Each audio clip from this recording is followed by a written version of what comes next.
আসসালামু আলাইকুম। আজকে আপনাদেরকে এমন একটি মাহফিল দেখাবো যা দেখে আমরাও রীতিমতো অবাক হয়ে গেছি।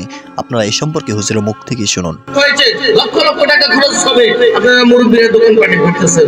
মাহফিলের মাগরিবের নামাজের পরে বরকতের সময়, তাবারুক করার সময়, আমলের সময়, এই সময়ে মুরব্বীরা আপনারা একটা লোক প্যান্ডেলে নেই। এগুলি কি ধরনের কর্মকাণ্ড?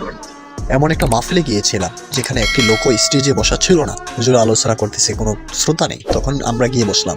বসার পর উঠে আসার সময় কয়েকজন হয়েছিল।